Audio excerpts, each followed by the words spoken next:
Complete work of Swami Vivekananda, Volume 3, Section 4, The Sages of India. In speaking of the sages of India, my mind goes back to those periods of which history has no record and tradition tries in vain to bring the secret out of the gloom of the past. The sages of India have been almost innumerable. For what has the Hindu nation been doing for thousands of years except producing sages? I will take in therefore the lives of few of the most brilliant ones and the epoch maker and present them before you, and that is to say, my study of them. In the first place, we have to understand a little about our scriptures. Two ideals of truth are in our scriptures. The one is what we call the eternal, and the other is not so authoritative, at binding under particular circumstances, time, and places.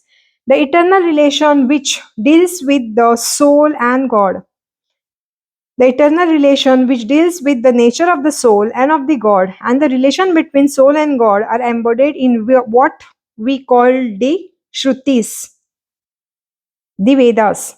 The next set of the truth is what we call the Smritis, that has embodied in the words of Manu. Yajnavalkala and other writers are also in the Puranas, down to the Tantras.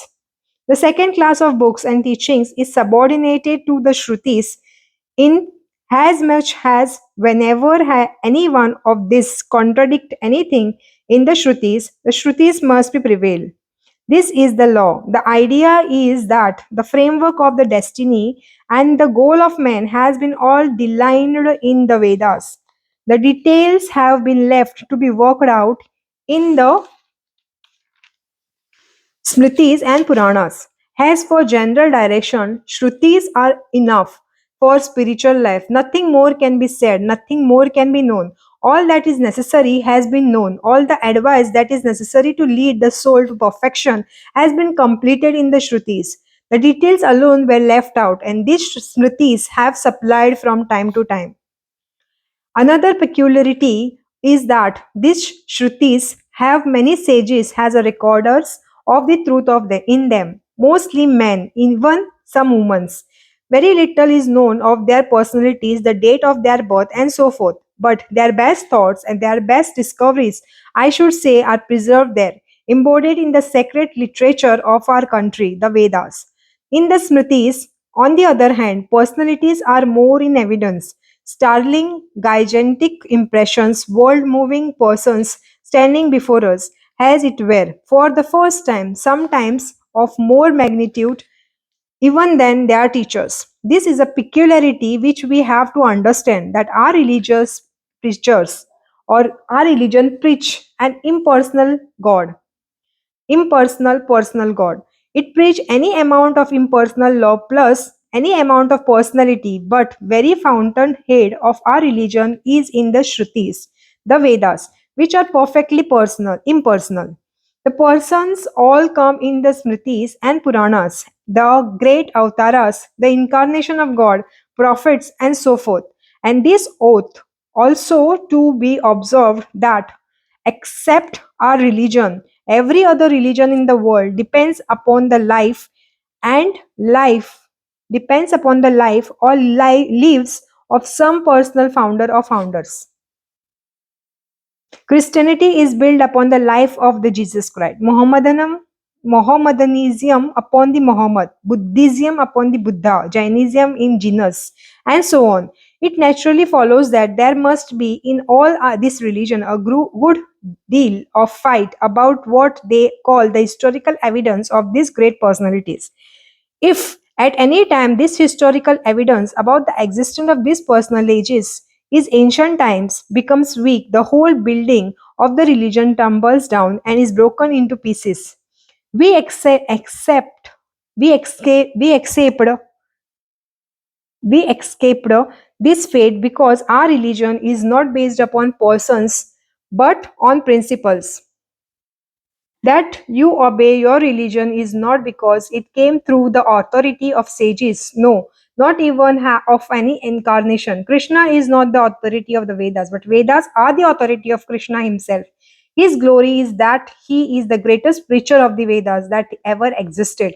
So, with the other incarnations, so with all other sages. Our first principle is that all that necessary for the perfection of man and for attaining unto freedom is there in the Vedas. You cannot find anything new. You cannot go beyond the perfect unity, which the goal of all knowledge. This has been already reached there, and it is impossible to go beyond the unity.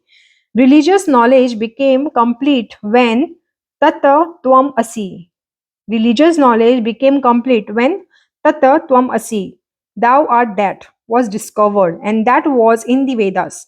What remained was the guidance to people from the time to time according to the different times and places, according to different circumstances and environment. People had to be guided along the old path, and for this great teachers came and these great sages. Nothing can bring out more clearly this position that the celebrated saying of Sri Krishna in Gita: whenever virtues subside and irreligious prevail, I create myself for the protection of the good, for the destruction of all immoralities. I am coming from time to time. This is the idea in India. What follows? That on the one hand, there are these eternal principles which stand upon their own foundation without depending on any reasoning, even, and much less on the authority of the sages, however great, of incarnation, however brilliant they may have been. We may remark that as this is a unique position in India, our claim is that the Vedant only can be universal religion, that it is already the existing universal religion in the world because it teaches principles and not persons. No religion builds upon a person can be taken up as the type by all the races of mankind. In our country, we find that there have been so many grand characters. In even a small city, many persons are taken up as type by the different minds in that one city. How is it possible that one person of Muhammadan or Buddha or Christ can be taken up as the one type of the whole world? No, that na that the whole of the morality, ethics, spirituality, and religion can be true only from the sanction of that one person and the one person alone. Now, the Vedantic religion does not require any such personal authority. Its section is eternal nature of man. Its ethics are based upon the eternal spiritual solidarity of man, already existing, already attained, and not to be attained. On the other hand, from the very earliest time, our sages have been feeling conscious of this fact that the vast majority of mankind requires a personality. They must have a personal God in some form or other. The very Buddha who declared against the existence of the personal God had not died 50 years before his disciple manufactured a personal God out of him. The personal God is necessary, and at the same time, we know that instead of and better than vain imagination of the personal God, which in 99 cases out of 100 are unworthy of human worship, we have in this world living and walking in our midst living gods now and then. These are more worthy of worshipping than any imaginary god, any creation of our imagination. That is to say, an idea of God which we can form. Sri Krishna is a much greater than idea of God you and I can have. Buddha is much higher ideal, a more living and idealized idea than the ideal you and I can conceive in our mind, and therefore it is that they always command the worship of mankind, even to exclusion of all imaginary deities. This our sages knew, and therefore left it open to all Indian people to worship such great personage, such incarnations. Nay, the greatest of this incarnation goes further. Wherever an extraordinary spiritual power is manifested by external men, know that I am there. It is from me that that manifestation comes, that leaves the door open for Hindu to worship the incarnation of all the countries of the world. The Hindu can worship any sage and any saint from any country whosoever and has affect, we know that we go and worship many times in the churches of Christ and many, many times in the Mohammedan mosque, and that is good. Why not? As I have said, is a universal religion. It is inclusive enough. It is broad enough to include all the ideals of religion that already exist in the world can be immediately included. And we can patiently wait for all the ideals that are to come in the future to be taken in the same fashion, embraced in the infinite arms of the religion of the Vedanta. This, more or less, is our position with regard to the great sages, the incarnation of God. There are also secondary characters. We find the word Rishi again and again mentioned in the Vedas. It and it has become a common word at the present time. The Rishi is the greatest authority. We have to understand the idea. The definition is that the Rishi is the mantra drashta, the seer of thoughts. What is the proof of the religion? This was asked in a very ancient times. There is no proof in the senses was declared. Yato vacho nirvartante aprapya manasa saha, from whence words reflect back with thought without reaching the goal. Na tatra chakshur gacchati, na vag gacchati, no manaha. There the eyes cannot reach, neither can speech nor the mind. That has been declaring for ages and ages. Nature outside cannot give us any answer as to existence of the soul, the existence of God, the eternal life, the goal of man, and all that. This mind is continuously changing, always in the state of flux. It is infinite. It is broken into pieces. How can nature tell the infinite and the unchangeable, the unbroken, the individual, the eternal? It never can. And whenever mind has striven to get an answer from dull dead matter, history shows how disastrous the result have been. How come then the knowledge which the Vedas declare? It comes through being a rishi. This knowledge is not in the senses, but are the senses, the be all and the end all of the human beings. Who dare say that the senses are the all in all of man? Even in our lives, in the lives of every one of us here, there come moments of calmness, perhaps when we see before us the death of one we loved, when some shock comes to us, or when extreme blessedness comes to us. Many other occasions there are when the mind, as it were, becomes calm, feels for the moment its natural, real nature, and a glimpse of infinite beyond where words cannot reach nor the mind go, is revealed to us. This happens in ordinary life, but it has to be heightened, practiced, and perfected. Men found out ages ago that the soul is not bound or limited by the senses, no, not even by consciousness. We have to understand that this consciousness is only the name of one link in infinite chain. Bin in Bin is not identical with consciousness, but consciousness is the only part of the bin. Beyond consciousness is where the bold search lies. Consciousness is bound by the senses. Beyond that, beyond the senses, man must go in order to arrive at the truth of spiritual world. And there are even now persons who succeeded in going beyond the bound of the senses. These are called rishis because they come face to face with spiritual truth. The proof, therefore, of the Vedas is just the same as the proof of this table before me, pratyaksha, direct concept perception. This I see with my senses and the truth of spirituality. We also see the subconscious state of the human soul. This Rishi state is not limited by time or space, or by place, by sex or by race. Vatsalya, Vatsya, Vatsyayana boldly declared that this Rishihood is a common property of the descendant of sages of Aryan and of non-Aryan, of even the mm, Mlichicha. This is the sageship of the Vedantas.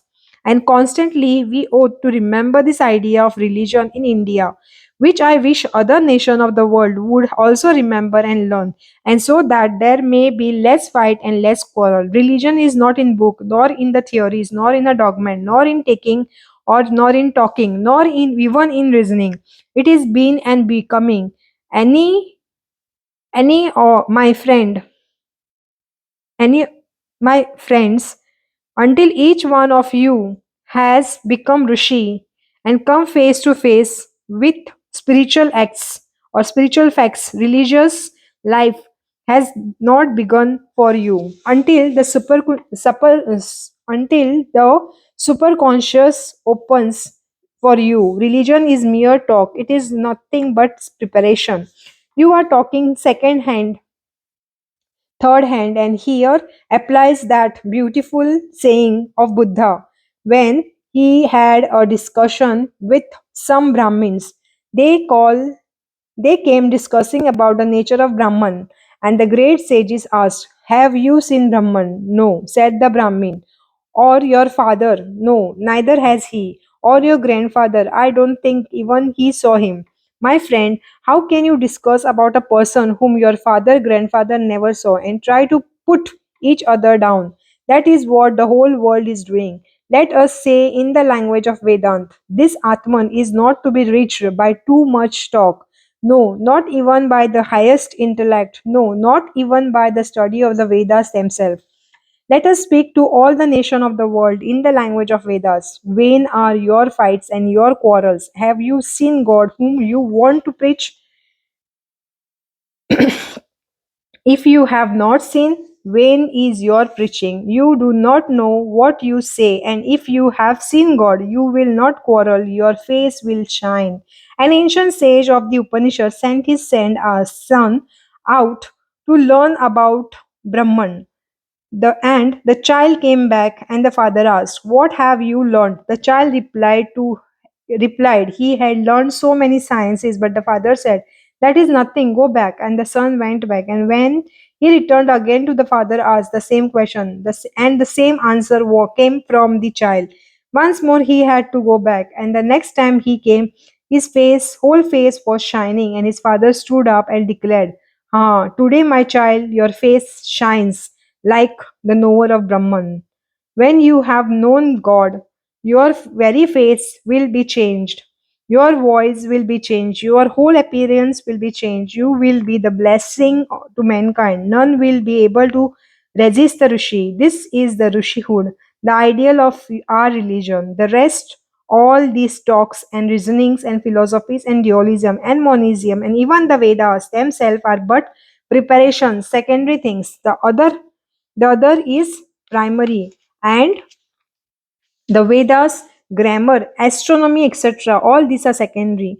That is a supreme knowledge which takes us realize the unchangeable one. Those who realized are the sages whom we find in Vedas, and we understand how these rishis, in the name of types of class, which every one of us as true Hindus is expected to become to some period of our life, and becoming which to the Hindu means salvation, not belief in doctrine, not going to thousands of temples, nor bathing in all rivers in the world, but becoming the Rishi, the Mantra Drashta. That is freedom, that is salvation. Coming down to Coming down to later times, there have been great world moving sages, great world moving sages, great incarnation of whom there have been many, and according to the according to the Bhagavad, they also are infinite in number, and those that are worshipped from most in India are Ram and Krishna. Ram, the ancient idol of the heroic age, the embodied of truth, the morality, the ideal son, the ideal husband, the ideal father, above all, the ideal king. This Ram has been presented before us by the great sage Valmiki. No language can be purer, none chaster, none more beautiful, at the same time simpler than the language in which the great poet has depicted the life of Ram. And what to speak of Sita? You may exhaust the literature of the world that is past, and I may assure you that you will have to exhaust the literature of the world of future before finding another Sita. Sita is unique. That character was depicted once and for all. There may have been several Rams, perhaps, but never more than one Sita. She is the very type of the true Indian woman. For all the Indian idols of the perfected woman has grown out of the one life of Sita, and here she stands this 1,000 years, commanding the worship of every man, woman, and child throughout the length and breadth of the land of Aryavarth. There she will always be, this glorious Sita, purer than purity itself, all patience and all sufferings. She who suffered for life of sufferings without murmur. She is the ever chaste and ever pure wife. She, the ideal of all the people, the ideal of God, the great Sita, our nation's God. She must always remain. And every one of us know her too well to require and delineation, much delineation. All our mythology may vanish, even our Vedas may depart, and our Sanskrit language may vanish forever. But so long as will be five Hindus living here, even if only speaking the most vulnerable or vulgar pathos, there will be the story of Sita present. Mark my words, Sita has gone into a very vital of our races. She is there in the blood of every Hindu man and woman. We are all children of Sita. Any attempts of modernism are human. It it tries to take our woman away from that ideal of Sita. It immediately a failure. As we see every day, the woman of India must grow and develop in the footprints of Sita, and that is the only way. The next is he who worships in the various forms. The favorite ideal of man as well as woman, the ideal of children as well as a growing up man. I mean, he whom the writer of the Bhagavad was not content to call an incarnation, but says the other incarnation were but parts of the Lord. He, Krishna, was the Lord himself. And it is not strange that such adjectives are applied to him when we marvel at the many-sidedness of the character. He was the most wonderful sannyasi, the most wonderful householder in one.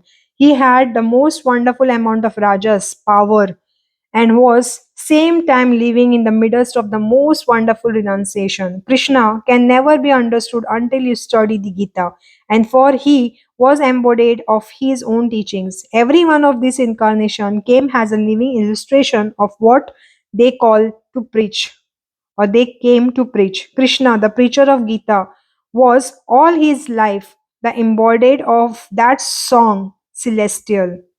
He was the great illustration of non attachment. He gives us up his throne and never cares for it. He, the leader of India, at whose word,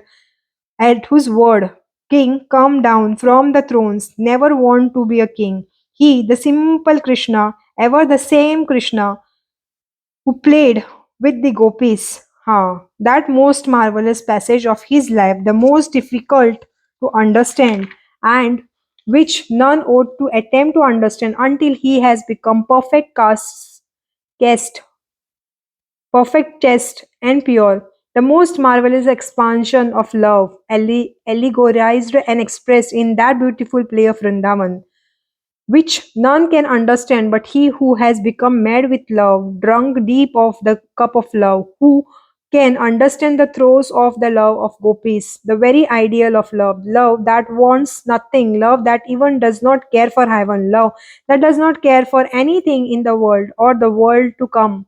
And there, here, my friends, there here, my friends, through this love of gopis has been found the only solution of conflict between the personal and impersonal God. He knows who the personal God is, the highest point of the human life. He knows that it is philosophical to believe in the impersonal God immanent in the universe of the whole everything is but a manifestation. At the same time, our souls hankers after something concrete, something which we want to grasp, at whose feet we can pour out our soul, and so on. The personal God is therefore the highest conception of the human nature, and the reason stands against at such an idea. It is the same old question which you find discussed in the Brahma Sutra, which you find Draupadi discussing with Yudhishthir in the forest. If there is a personal God, all merciful, all powerful, of why is the hell of an earth here? Why did he create this? He must be partial God. There was no solution, and the only solution that can be found is what you read about love of gopis. They hated every adjective that was applied to Krishna. They did not care to know that he was a lord of creation. They did not care to know that he was almighty. They did not care to know that he was omnipotent or and so forth. The only thing they understood was that he was infinite love. That was all.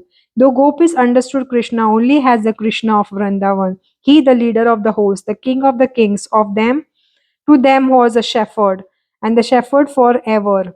I do not want wealth, nor many people, nor do I want learning. No, not even do I want to go to heaven. Let me be born again and again. But, Lord, grant me this, that I may have love for Thy, and that for love's sake. A great landmark in the history of religion is here, the ideal of love for love's sake, work for work's sake, duty for duty's sake, and it for the first time fell from the lips of the great incarnation Krishna, and for the first time in the history of humanity upon the soil of India.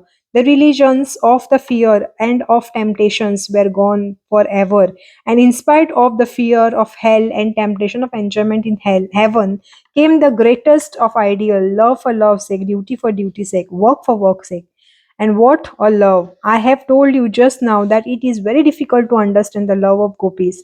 There are not wanting fools, even in the midst of us, who cannot understand the marvelous significance of that most marvelous of all episodes. There are, let me repeat, impure fools, even born of our blood, who try to shrink from that as if from something impure. To them, I have only to say, first make yourself pure, and you must remember that he who tells the history of the love of gopis is none else but Shukadev. The historians who record this marvelous love of gopis is one who was born pure, the eternal pure Sukha, the son of Vyas. So long as there is selfishness in the heart, so long is love of God impossible. It is nothing but shopkeeping. I give you something, O Lord, you give me something in return. And I say the Lord, if you do not do this, I will take good care of you, and when you die, I will roast you all the rest of your lives, perhaps, and so on. So long as such ideas are in the brain, how can one understand the mad thrones of the gopis' love? Oh, for one kiss of those lips, one who had has been kissed by thy.